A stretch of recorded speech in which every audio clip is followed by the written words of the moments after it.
Hello everyone. स्वागत करते हैं आप सभी का। और उसी टॉपिक को हम कैरी ऑन करते हैं, आगे बढ़ाते हैं और आज डिस्कस करते हैं हम लोग प्री फर्टिलाइजेशन इवेंट्स के बारे में। हम लोगों ने इंट्रोडक्शन पढ़ लिया इस लेसन का, sexual reproduction in flowering plants. उसके बाद स्ट्रक्चर ऑफ फ्लावर और टाइप्स ऑफ फ्लावर, ये स्टडी हम लोग कर चुके हैं। और आज हम बात करने जा रहे हैं पहले इवेंट की, जो निषेचन के पहले की घटनाओं को बताएगा।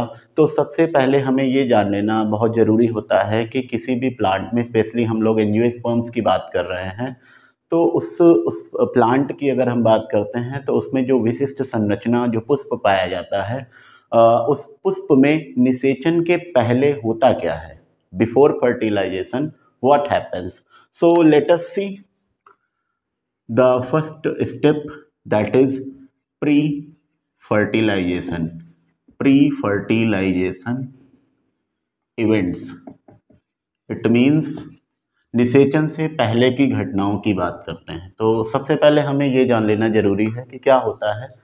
किसी भी जो आवृतबीजी पौधे होते हैं उनमें निषेचन से पहले पुष्प में नर जनन भाग और मादा जनन भाग का डेवलपमेंट होता है, यानी male reproductive part and female reproductive part, इन दोनों का डेवलपमेंट होता है। और इन दोनों की डिटेल स्टडी हम लोगों को इसमें करनी है टॉपिक में।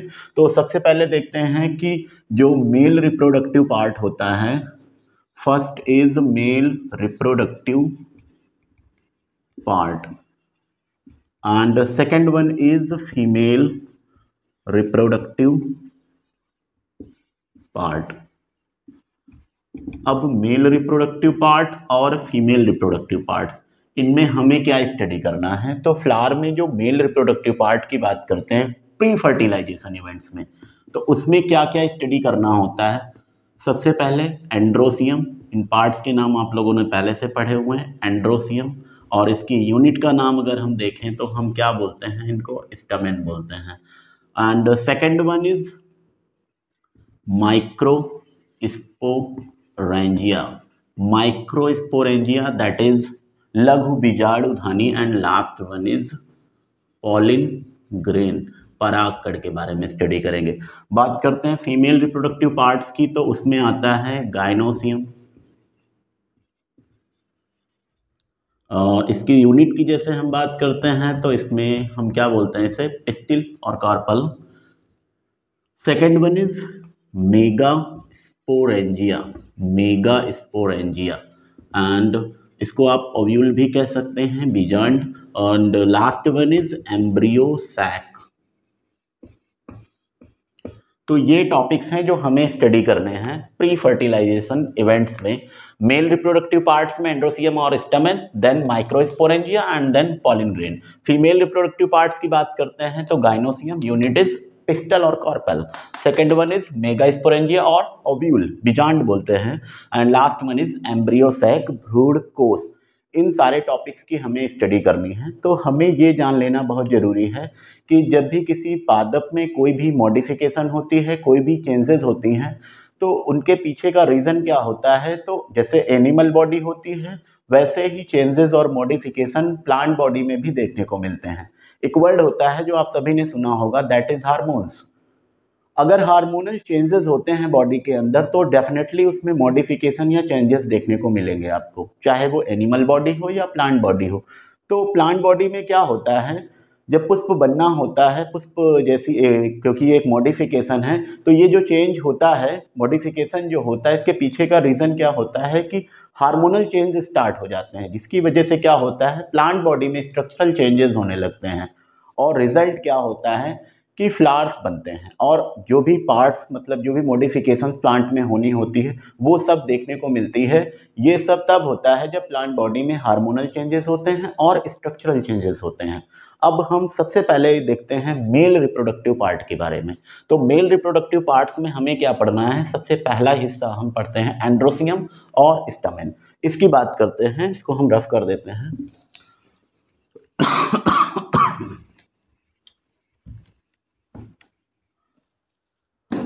So first one is androecium. अब एंड्रोसियम की जैसे हम बात करते हैं तो ये एंड्रोसियम जो होता है, अगर हम इसकी यूनिट की बात करें तो दैट इज स्टैमेन। स्टमेन की बात करते हैं। अब हम यूनिट में इस इवेंट को पढ़ते हैं, प्री फर्टिलाइजेशन यूनिट को। स्टमेन में क्या होता है? So what is stamen? This is the unit of androecium. और एंड्रोसियम की जो यूनिट है जो हम लोग स्टडी करते हैं उसका फिगर मैं बनाता हूं आपके सामने। This is called stamen. Hindi में इसको हम क्या कहते हैं? पुंकेसर। किसी भी पुष्प की संरचना का जो चित्र मैंने आपको बताया था उसमें आपने ये पार्ट देखा होगा। पुष्प में ये जो भाग होता है इस पूरे पार्ट को हम लोग क्या बोलते हैं? That is stamen. एक स्टमेन की जो बात करते हैं जो कि मेल रिप्रोडक्टिव पार्ट होता है, इसमें दो पार्ट्स होते हैं, 1 and 2। This one is called filament. इस पतले से धागे जैसे भाग को हम क्या बोलते हैं? फिलामेंट। एंड अपर पोर्शन, ये टॉप पे जो होता है, इसको हम क्या बोलते हैं? This is anther. तो एक स्टमेन में कितने पार्ट होते हैं? 2। Lower part is called filament and upper part is called anther. Anther जो होता है ये शीर्ष भाग होता है, टॉप पर होता है, और बेस पर जो होता है, जो थिन होता है like a thread, that is called filament. अब डिस्कस करते हैं फिलामेंट की। अगर हम इस फिलामेंट को बाहर निकालते हैं लाइक दिस, तो इस फिलामेंट में हमें दो एंड देखने को मिलते हैं। फिलामेंट जो होता है जिस पर एंथर टिका होता है उसमें दो एंड होते हैं। This is called distal end. इसको हम लोग क्या बोलते हैं? Distal end. और ये वाला एंड क्या कहलाता है? This is called proximal and. Proximal and second one is distal end. Proximal means क्या होता है? समीपस्थ, एंड डिस्टल वन दूरस्थ। जो समीप होता है वो सिरे को हम क्या बोलते हैं? समीपस्थ सिरा, यानी प्रॉक्सिमल एंड। और जो दूर होता है उसे हम क्या बोलते हैं? Distal end. क्वेश्चन ये होना चाहिए ये समीपस्थ और दूरस्थ का क्या मतलब है? समीप और दूर तो हम समझते हैं, लेकिन किसके समीप और किससे दूर, तो ये जानना बहुत जरूरी होता है। जब भी फ्लावर का डेवलपमेंट होता है तो वो नीचे से ऊपर कैसे होता है, तो ये आपको पता होगा कि पुष्प की संरचना जब बनती है तो उसमें एक थैलेमस नामक स्ट्रक्चर बनता है जिसमें 4 चक्र पाए जाते हैं जो आगे चल के एक पुष्प के रूप में रूपांतरित हो जाते हैं। तो जब हम पुष्पासन की बात करते हैं तो नीचे की ओर थैलेमस होगा। थैलेमस किस तरफ होगा? लोअर साइड में। तो जो एंड थैलेमस के करीब होगा उस एंड को हम क्या बोलेंगे? Proximal and. और जो थैलेमस से दूर होगा दैट इज डिस्टल एंड। आप दूसरी तरह से भी बोल सकते हैं कि एंथर के करीब जो एंड होगा उसे हम डिस्टल एंड कहते हैं, और जो थैलेमस के करीब होगा उसे हम क्या बोलते हैं? प्रॉक्सिमल एंड बोलते हैं। यानी थैलेमस के समीप वाले को समीपस्थ सिरा और थैलेमस से दूर वाले सिरे को हम क्या बोलते हैं? डिस्टल एंड बोलते हैं। सो let us talk about anther. Anther की जब हम बात करते हैं तो एंथर का भी हम फिगर बना देते हैं। This is top portion. Stamen का ये जो ऊपरी भाग होता है इसको हम क्या बोलते हैं? एंथर बोलते हैं। अब एंथर की जब हम बात करते हैं तो दिस इज बाइलोब्ड स्ट्रक्चर। एक परागकोश जो होता है, एंथर जो होता है, उसमें 2 लोब होते हैं, 1 2। 2 लोब आपको देखने को मिल रहे हैं। तो कोई भी पुंकेसर स्टमेन जो होता है, सॉरी पुंकेसर की बात कर रहा था मैं, परागकोश जो होता है, पुंकेसर के अंदर जो परागकोश होता है वो जो होता है वो बाइलोब्ड स्ट्रक्चर होता है। अर्थात उसमें कितने लोब होते हैं? पालियां कितनी होती हैं? 2, 1 एंड 2। अगर हम लोब के अंदर की बात करते हैं तो लोब के अंदर कुछ चैम्बर्स होते हैं, इन्हें हम क्या बोलते हैं? थीका बोलते हैं। तो स्ट्रक्चर जो बाइलोब्ड होता है उसमें जो थीका होते हैं उनका नंबर क्या होता है? 4 होता है। यानी प्रत्येक लोब में, पर लोब जो होता है, एक लोब में थीका कितने होते हैं? 2 थीका होते हैं। एक लोब में थीका कितने होते हैं? 2 होते हैं। और अगर दोनों लोब की बात करें तो टोटल थीका कितने होंगे? 4 होंगे। तो एक जो परागकोश होता है, एंथर होता है, वो कैसा स्ट्रक्चर है? बाइलोब्ड स्ट्रक्चर है। अर्थात उसमें 2 लोब होते हैं, सॉरी हाँ 2 लोब होते हैं, और प्रत्येक लोब में थीका कितने होते हैं? 2। तो total number of theca is 4। अब इसको हम थोड़ा सा फिगर या चित्र के माध्यम से देखते हैं। तो उसको देखने के लिए हमें इसके अंदर जाना पड़ेगा। तो उसके लिए हम इसका टीएस ले लेते हैं। टीएस मीन्स होता है ट्रांसवर्स सेक्शन। इसका जब हम ट्रांसवर्स सेक्शन देखते हैं मतलब क्या होता है? जैसे हम स्लाइस काटते हैं, आपने पोटैटो को काटा होगा, या जो हम सैलेड खाते हैं तो उसमें ऑनियन, बीट रूट, इनको जब हम चॉप करते हैं, काटते हैं, तो उनका जो तरीका होता है स्लाइस काटने का, that is called TS, transverse section. और टीएस जब काटेंगे तो उसका फिगर जो हमें मिलेगा वो कुछ इस तरह से होगा।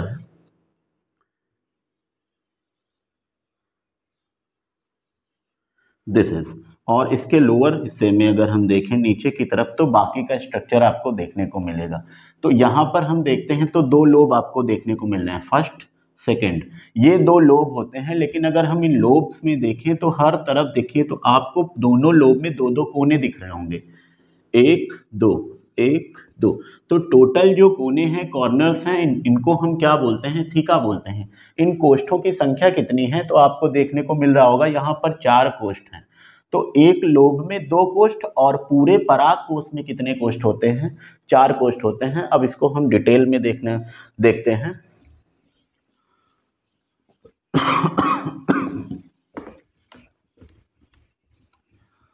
ओके, सो अब इसको प्रॉपरली हम बनाकर देखते हैं। तो हमने ये बताया था कि दिस इज, ये क्या है, एंथर है, और इसके नीचे की ओर क्या लगा होता है, फिलामेंट। अगर हम इस एंथर का क्या काटते हैं, टीएस लेते हैं तो इसका जो स्ट्रक्चर हमें देखने को मिलता है वो कुछ इस तरह से होता है। अब इस स्ट्रक्चर को हम देखते हैं तो दिस इज, अब ये है तो एंथर ही, लेकिन इसका टीएस लिया है तो इसके इंटरनल पार्ट्स को भी हम देख सकते हैं।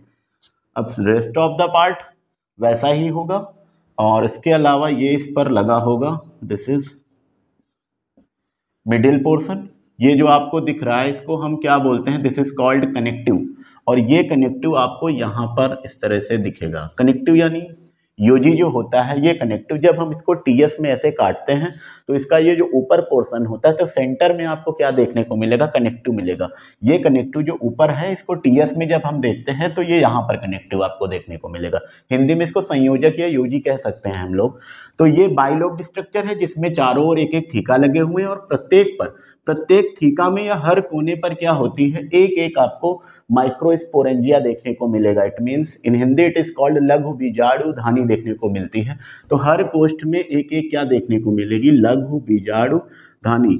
अब हम इसके अंदर की स्टडी करते हैं। तो जब हम लघु बीजाणु धानी यानी माइक्रोस्पोरेंजिया को देखते हैं तो माइक्रोस्पोरेंजिया जो किसके अंदर आपने देखने को मिलता है, एंथर में। पराग कोष का जब हम टीएस लेते हैं तो उसमें हमें 4 कोष्ठ देखने को मिलते हैं, और प्रत्येक कोष्ठ में एक एक क्या होती है, माइक्रोस्पोरेंजिया। इट मीन्स लघु बीजाणु धानियां होती हैं।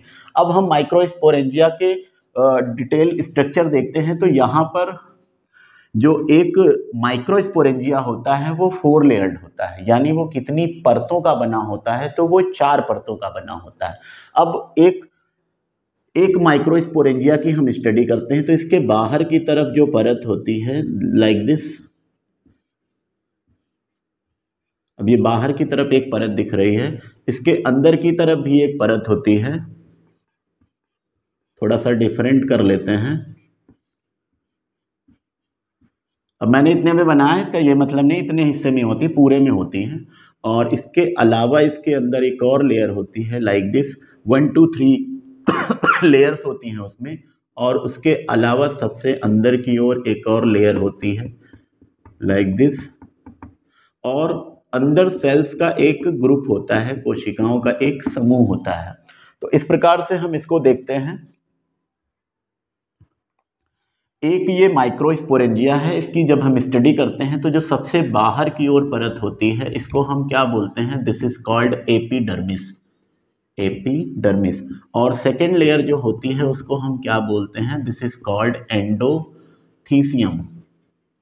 And third one, this layer is called middle layer, मध्य परत बोलते हैं इसको हम, this is called middle layer. और सबसे अंदर की तरफ जो परत देखने को मिल रही है, this layer is called tapetum. और टैपेटम के अंदर जो हमें सेल्स का ग्रुप देखने को मिल रहा है इसको हम बोलते हैं sporogenous tissue. This is called sporogenous tissue, बीजाणुजन ऊतक। तो मैं रिपीट कर देता हूँ सभी चीज़ों को। हम लोग पढ़ रहे हैं मेल रिप्रोडक्टिव पार्ट, नर जनन भाग, जो कि सबसे पहला पार्ट कौन सा है, एंड्रोसियम, जिसकी यूनिट का नाम है स्टमेन यानी पुंकेसर। पुंकेसर में 2 भाग होते हैं। पहले भाग को हम लोग क्या बोलते हैं, फिलामेंट, जो कि नीचे की तरफ होता है, पतला होता है, धागे की तरह होता है। ऊपर के शीर्ष के भाग को हम क्या बोलते हैं, परागकोश, in English it is called anther. जब हम फिलामेंट को देखते हैं तो उसमें 2 एंड होते हैं, एक समीप होता है थैलेमस के और एक थैलेमस से दूर होता है, यानी एक प्रॉक्सिमल एंड होगा और दूसरा डिस्टल एंड होगा। ऊपर के स्ट्रक्चर को हम क्या बोलते हैं, एंथर। एंथर बाइलोब्ड होता है, उसमें 2 लोब होते हैं। लोब के अंदर जब हम जाते हैं उसका टीएस काटते हैं तो हमें ये पता चलता है कि प्रत्येक लोब में 2 थीका होते हैं, यानी प्रत्येक जो एंथर होता है उसमें 4 थीका होते हैं। थीका को जब हम देखते हैं तो उसमें हमें ये पता चलता है कि हर थीका में एक एक माइक्रोस्पोरेंजिया लगा होता है, इट मीन्स लघु बीजाणुधानी होती है। और जब हम माइक्रोस्पोरेंजिया की स्टडी करते हैं तो प्रत्येक माइक्रोस्पोरेंजिया 4 लेयर का बना होता है, यानी उसमें कितनी परतें होती हैं, तो 4 परतें होती हैं। और परतों की जब हम स्टडी करते हैं तो बाहर से अंदर की ओर देखते हैं, तो आउटसाइड टू इनसाइड देखते हैं तो सबसे बाहर की लेयर को हम क्या बोलते हैं, एपिडर्मिस। एपिडर्मिस सबसे एक्सटर्नल लेयर होती है माइक्रोस्पोरेंजिया की, और उसके साथ साथ ये प्रोटेक्टिव होती है, सबसे बाहर की ओर और प्रोटेक्शन का काम करती है, डेफिनेटली करेगी। उसके अंदर वाली लेयर को हम लोग क्या बोलते हैं, एंडोथीसियम। और ये बहुत ही इंपॉर्टेंट लेयर होती है क्योंकि जो परागकोश होता है जब वो डिहाइसेंस करता है, मतलब जो स्फुटित होता है, तो डिहाइसेंस में हेल्प करने वाली मेन लेयर कौन सी होती है, तो वो एंडोथीसियम होती है। एपिडर्मिस के अंदर वाली लेयर को हम लोग क्या बोलते हैं, एंडोथीसियम। और ये एंथर के डिहाइसेंस में हेल्प करती है, यानी जब स्फुटित होंगे तो वहाँ पर कौन सी लेयर हेल्प करती है, एंडोथीसियम। उसके अंदर की लेयर को हम क्या बोलते हैं, this is called middle layer. Middle layer जो होती है ये एंडोथीसियम के अंदर की परत होती है, तीसरे नंबर की परत होती है, और ये 1 से 3 परतों की बनी होती है, 1 to 3 लेयर्ड होती है। और सबसे इंपॉर्टेंट बात कि इसी लेयर में क्या स्टोर होता है, फूड स्टोरेज होता है। तो जो भोजन होता है, फूड जो होता है पोषण के लिए, वो कहाँ पर स्टोर्ड होता है, तो मिडिल लेयर में स्टोर होता है। उसके अलावा जो सबसे अंदर की लेयर होती है that is called tapetum. So the most internal layer of microsporangia is called tapetum। अब ये जो टैपेटम होता है, इन चारों परतों की बात करें तो सबसे ज़्यादा डिटेल्ड इसी के बारे में है और सबसे ज़्यादा क्वेश्चंस भी इसी से बनते हैं। तो टैपेटम सबसे अंदर की परत होती है, the most internal layer of microsporangia. और जो टैपेटम होता है ये मिडिल लेयर में जो फूड स्टोर है उस फूड को क्या करता है, एब्जॉर्ब कर लेता है। टैपेटम जो होता है यहाँ पर फूड स्टोर है, इस फूड को क्या करेगा, अवशोषित करेगा, एब्जॉर्ब करेगा। किसके लिए करेगा, अब आपको देखने को मिल रहा है टैपेटम के अंदर जो सेल्स का ग्रुप है, this is called sporogenous tissue. And what is the future of sporogenous tissue, all the cells which are present inside tapetum that is called sporogenous tissue. So what is the future of it, तो भविष्य जो होता है, इनका जो future होता है, तो वो ये है कि स्पोरोजिनस टिश्यू में उपस्थित हर सेल को नेचर ने ये वरदान दिया, ये अधिकार दिया, ये हक दिया है कि वो आगे चलकर क्या बनेंगी, परागकण बनेंगी। ये उनका राइट है। हर सेल जो मौजूद है स्पोरोजिनस टिश्यू में, उसका फ्यूचर क्या है कि वो आगे चलकर क्या बनेंगी, परागकण बनेगी। और ये पॉलिन ग्रेन बनेंगी, लेकिन तब बनेंगी जब इनको न्यूट्रिशन मिलेगा, पोषण मिलेगा। तो पोषण कौन प्रोवाइड कराएगा, तो पोषण टैपेटम प्रोवाइड कराता है। वो फूड वो कहाँ से लाएगा, जो जहाँ पर स्टोर होगा। तो स्टोर कहाँ होता है, मिडिल लेयर में। मिडिल लेयर से फूड को कौन लाएगा, टैपेटम लाएगा। किसको प्रोवाइड कराएगा, इन सेल्स को। ये डेवलप होकर क्या बनेंगे, पॉलिन ग्रेन बनेंगे। न्यूट्रिशन की जरूरत पड़ेगी इसके लिए, और वो न्यूट्रिशन कौन देगा, टैपेटम। तो जो डेवलप हो रहे पॉलिन ग्रेन हैं उनको पोषण कौन देता है, न्यूट्रिशन कौन देता है, दैट इज टैपेटम। अब टैपेटम लेयर की बात करते हैं तो इनकी जो सेल्स होती हैं, कोशिकाएं होती हैं, इनमें जो साइटोप्लाज्म होता है, कोशिका द्रव्य जो होता है वो सघन होता है, डेंस साइटोप्लाज्म होता है। और एक इंपॉर्टेंट बात ये है कि मोस्टली ये मल्टीन्यूक्लिएटेड होते हैं, बहुकेंद्रकीय होती है। तो टैपेटम जो होते हैं ये मल्टीन्यूक्लिएटेड होती हैं सेल्स, और इसके अलावा इनमें जो साइटोप्लाज्म होता है वो क्या होता है, डेंस होता है। अब इसके अलावा जैसे बात करते हैं तो इन्हीं के द्वारा सिक्रेशन होता है एंजाइम्स और हार्मोन्स का। तो ये स्टोरी थी टैपेटम की। अब टैपेटम के अंदर सेल का ग्रुप होता है, उन सेल्स के ग्रुप को हम क्या बोलते हैं, स्पोरोजिनस टिश्यू बोलते हैं, अर्थात बीजाणुजन ऊतक बोलते हैं। और यही आगे चलकर क्या बनेंगे, फ्यूचर में यही पॉलिन ग्रेन बनते हैं। तो ऐसी स्ट्रक्चर आपको चारों थीका में, यानी चारों कोनों पर देखने को मिलती है। तो हर लघु बीजाणुधानी में बाहर से अंदर की ओर कितनी परतें हैं, 4, जो इस प्रकार से हैं, epidermis, endothecium, middle layer and last one is tapetum. और टैपेटम के अंदर जो होता है वो कोशिकाओं का ग्रुप होता है, जिसे हम क्या बोलते हैं, स्पोरोजिनस टिश्यू, अर्थात बीजाणुजन ऊतक। And the most important thing which I did not tell you still, क्या नहीं बताया मैंने आपको, ये जो हम स्टडी कर रहे हैं एंथर के बारे में, तो जो हम एंथर पढ़ रहे हैं दिस इज कॉल्ड एंथर। और जितनी भी स्टोरी मैंने बताई, जो भी बातें मैंने बताई, तो वो सब किसकी थी, दैट इज यंग एंथर। ये किसके बारे में हम बात कर रहे हैं, यंग एंथर के बारे में। किसी भी चीज़ की बात करते हैं तो जब वो डेवलप होती है तो स्टार्टिंग में वो यंग होती है और आगे चलकर वो क्या हो जाती है, मैच्योर हो जाती है। तो एक अपरिपक्व अवस्था होती है और एक परिपक्व अवस्था होती है। तो जब हम अभी तक बात कर रहे थे अपरिपक्व की, तो कभी ना कभी ये मैच्योर होगा, परिपक्व होगा, तो डेफिनेटली कुछ ना कुछ चेंजेस आपको देखने को मिलेंगे। अब जैसे ये एंथर जो है ये मैच्योर होगा तो हमें क्या चेंजेस देखने को मिलते हैं। ये स्ट्रक्चर जो मैंने बताई ये एक यंग एंथर की स्ट्रक्चर थी, और अब डिस्कस करते हैं मैच्योर एंथर के बारे में।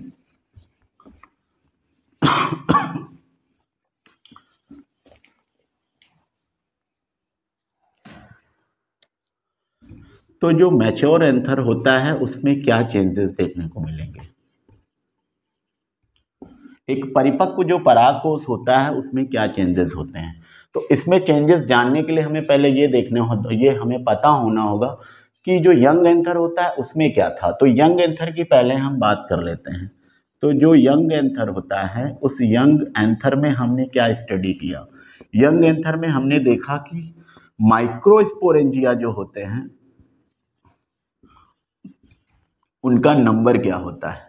तो माइक्रोस्पोरेंजिया कितने थे, चार माइक्रोस्पोरेंजिया होते हैं। और जब यंग एंथर क्या बनता है, मैच्योर एंथर, तो मैच्योर एंथर में क्या चेंजेस देखने को मिलेंगे। ये जो 4 माइक्रोस्पोरेंजिया हैं ये कन्वर्ट हो जाते हैं 2 पॉलिन सैक में, अर्थात 2 परागपुट में देखने को मिलेंगे। 4 माइक्रोस्पोरेंजिया आपको कहाँ देखने को मिलेंगे, एक यंग एंथर में। और उसके अलावा जब यंग एंथर मैच्योर होगा तो वो 4 माइक्रोस्पोरेंजिया किसमें कन्वर्ट हो जाएंगे, 2 पॉलिन सैक में। उसके अलावा लेयर की बात करते हैं तो 4 लेयर्ड होता है। इट मीन्स यंग एंथर में परतें कितनी थी, यानी जो एक माइक्रोस्पोरेंजिया हमने यंग एंथर में देखा था उसमें कितनी परतें थी, 4। Epidermis, endothecium, middle layer, tapetum. अब आपको हम याद दिला देते हैं कि फूड कहाँ स्टोर था, तो मिडिल लेयर में स्टोर था। उस फूड को एब्जॉर्ब किसने किया, टैपेटम ने। प्रोवाइड किसको कराया, तो जो स्पोरोजिनस टिश्यू की सेल्स हैं यानी डेवलप कर रहे हैं जो पॉलिन ग्रेन्स हैं उनको कराया। तो 2 ऐसी लेयर होती हैं जो यहाँ पर यूज हो जाती हैं। कौन कौन सी, first is middle layer and second is tapetum.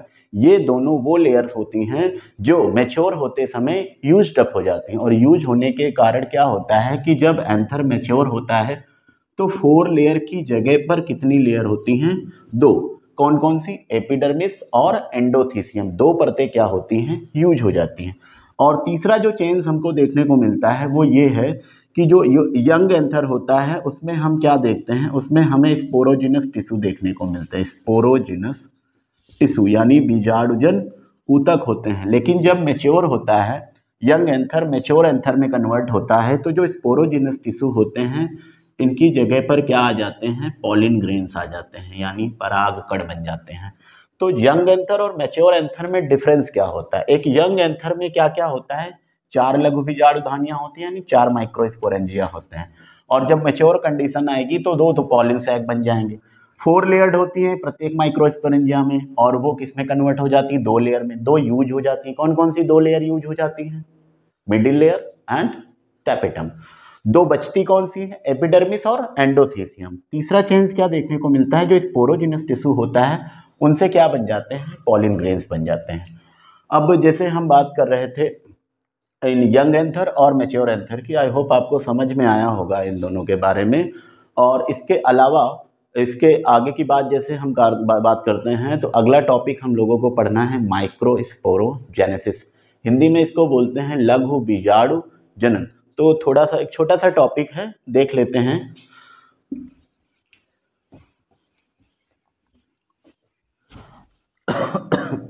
So what is microsporogenesis? Microsporogenesis, लघु बीजाणु जनन। सो जेनेसिस वर्ड जहाँ पर आता है बायोलॉजी में तो हमें ये पता होना चाहिए what is the meaning of genesis in real. Genesis means होता है फॉर्मेशन, किसी भी चीज़ का बनना। और जेनेसिस वर्ड अगर कहीं पर लग रहा है, लघु बीजाणु जनन हिंदी में बोलते हैं, तो जनन या जेनेसिस वर्ड कहीं पर आ रहा है मीन्स वो चीज़ बन रही है। अब मैंने यहाँ पे लिखा हुआ माइक्रोस्पोर, तो लघु बीजाणु और आगे जेनेसिस मीन्स बन रहा है वो। तो फॉर्मेशन ऑफ माइक्रोस्पोर मीन्स किसका फॉर्मेशन होगा, किसका निर्माण होगा, लघु बीजाणुओं का। तो लघु बीजाणुओं के बनने की क्रिया को ही हम लोग क्या बोलते हैं, लघु बीजाणु जनन। Formation of microspores is called microsporogenesis. अब माइक्रोस्पोर्स बनते कैसे हैं, तो हम ये चीज़ को देखते हैं। हमें ये पता है कि एक जो माइक्रोस्पोरेंजिया होता है उसमें 4 परतें होती हैं। कितनी परतें होती हैं, 4। उन 4 परतों में सबसे अंदर की तरफ जो हम देखते हैं, तो सबसे अंदर वाली जो परत होती है उस परत को हम क्या बोलते हैं, दिस इज कॉल्ड टैपेटम। इस लेयर को हम क्या बोलते हैं, टैपेटम बोलते हैं। अब टैपेटम के बाहर भी एक परत होती है, 1 to 3 layer, this is called middle layer. तो फूड कहाँ पर स्टोर है, मिडिल लेयर के पास। और उस मिडिल लेयर से फूड कौन ले रहा है, एब्जॉर्ब कौन कर रहा है, टैपेटम। तो टैपेटम के पास मिडिल लेयर से फूड आएगा। इसके अंदर सेल का ग्रुप है, this is called sporogenous tissue. इसको हम क्या बोलते हैं, this is called sporogenous tissue, बीजाणुजन ऊतक। और इसकी प्रत्येक कोशिका जो डिप्लॉयड होती है वो आगे चलकर क्या बन जाती है, पॉलन ग्रेन बन जाती है। तो टैपेटम से फूड कहाँ आ रहा है, टैपेटम से ये जो न्यूट्रिशन है ये सेल्स को मिल रहा है, और इस न्यूट्रिशन को लेके ये क्या बन जाती हैं, पॉलन ग्रेन बन जाती है। तो दोनों लेयर जो हैं वो क्या होती हैं, यूज हो जाती हैं। तो जब यूज हो जाती है तो होता क्या है एक्चुअल में, ये जो टैपेटम होता है, थोड़ा सा इसके बारे में देख लेते हैं। टैपेटम जो होता है ये नष्ट होने से पहले, मतलब इससे पहले ये फिनिश हो, एक स्ट्रक्चर बनता है, एक विशेष प्रकार की संरचना बनती है जिसे हम क्या बोलते हैं, प्रोयूबिस्क बॉडीज। एक विशेष प्रकार की स्ट्रक्चर बनती है जिसे हम क्या बोलते हैं, प्रोयूबिस्क बॉडीज। अब ये जो प्रोयूबिस्क बॉडीज होती है ये एक प्रकार की विशिष्ट संरचना होती है जो बनती है टैपेटम के मतलब फिनिश होने से पहले या उसके नष्ट होने से पहले ये बन जाती है। और ये जो प्रोयूबिस्क बॉडी होती है, ये प्रोयूबिस्क बॉडी क्या होती है, इससे एक और बॉडी बन जाती है जिसे हम नाम देते हैं, दिस इज कॉल्ड यूबिस्क बॉडीज।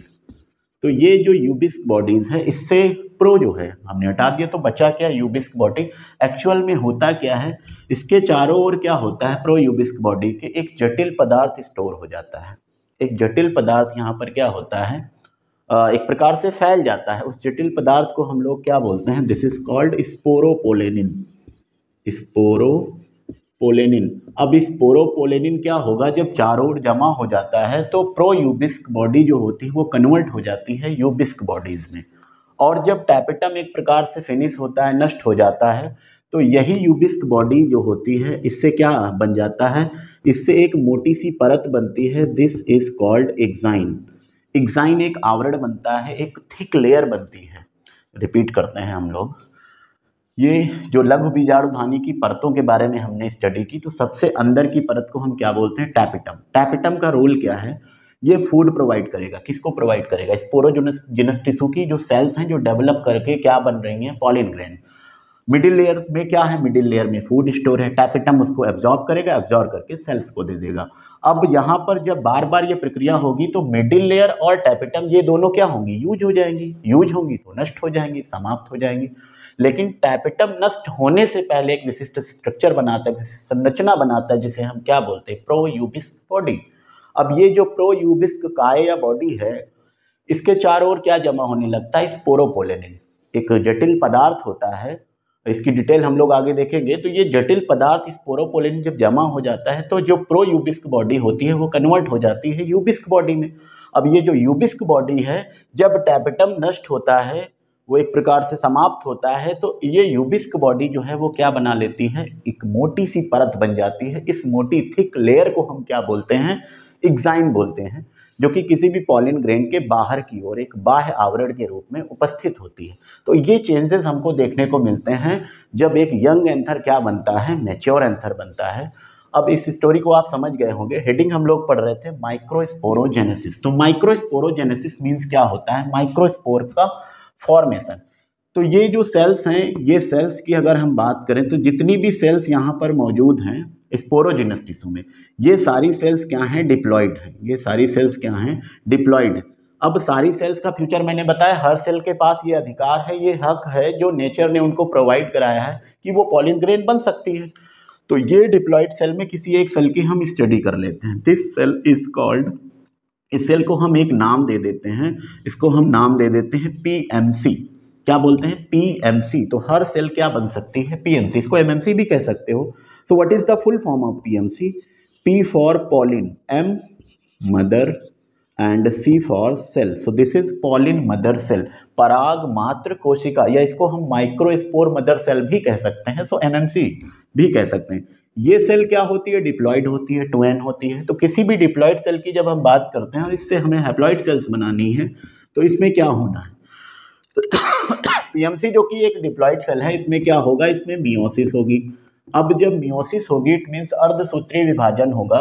तो एक सेल से कितनी सेल्स बनती हैं? एक सेल से बनती हैं 4 सेल्स, ये 4 सेल्स बन गई। अब ये चारों सेल्स जो बनी है कौन से विभाजन, कौन से डिवीजन के द्वारा बनी है? तो मियोसिस के द्वारा बनी है। तो मियोसिस से बनने वाली हर सेल क्या होगी? हैप्लॉइड होगी। चारों की चारों सेल्स क्या होंगी?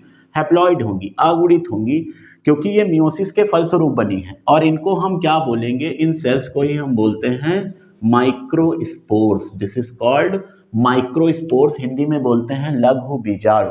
तो होता क्या है कि जो स्पोरोजिनस टिश्यू है इसकी प्रत्येक कोशिका क्या होती है? डिप्लॉयड होती है, जो एमएमसी के रूप में रूपांतरित हो जाती है, जो क्या बन जाती है? पीएमसी बन जाती है, या एमएमसी कह सकते हो। पराग मात्र कोशिका बन जाती है। इनमें अर्धसूत्रीय विभाजन होता है, मियोसिस होता है, और रिजल्ट में क्या बनता है? 4 हैप्लॉइड सेल्स बनती हैं, अर्थात 4 क्या बनते हैं? माइक्रोस्पोर्स बनते हैं। इस क्रिया को ही, इस प्रोसेस को ही हम क्या बोलते हैं? माइक्रोस्पोरोजेनेसिस। रिपीट करते हैं, what is microsporogenesis? Formation of microspores is called microsporogenesis. होता क्या है? बीजाणुजन ऊतक यानी स्पोरोजिनस टिश्यू में प्रेजेंट प्रत्येक सेल जो होती है वो डिप्लॉयड होती है, और वो किस रूप में रूपांतरित होती है? मॉडिफाई होती है। तो वो पीएमसी बन जाती है, पराग मात्र कोशिका, यानी पॉलिन स्पोर मदर सेल बन जाती है। और उसके बाद इस कोशिका में, सेल में क्या होता है? मियोसिस होती है, और मियोसिस के फलस्वरूप 4 क्या बन जाते हैं? माइक्रोस्पोर्स बन जाते हैं, अर्थात 4 लघु बीजाणु बन जाते हैं। इस क्रिया को हम क्या बोलते हैं? माइक्रोस्पोरोजेनेसिस। अब माइक्रोस्पोर्स ये फर्स्ट स्टेप है। ये जो माइक्रोस्पोर्स बने हैं ये बने किससे हैं? पीएमसी से बने हैं। पीएमसी कौन है? स्पोरोजिनस टिश्यू की हर सेल क्या बन जाती है? पीएमसी, और आगे क्या बन जाती है? माइक्रोस्पोर्स। इनका फ्यूचर क्या? What is the future of microspores? 4 microspore हैं, और 4 के चारों माइक्रोस्पोर आगे चलकर क्या बन जाते हैं? Pollen grain. अब माइक्रोस्पोर्स पॉलिन ग्रेन कैसे बनते हैं? We will see, we will watch it in the next video. I hope you have understood, you have enjoyed all the topics, all the matters. I request you all that if you have any question in your mind about the topics which I am telling you, which I am teaching you, so please ask, and any more question in your mind out of this topic or this lesson, you can also ask. So thank you so very much for watching this video. Bye bye.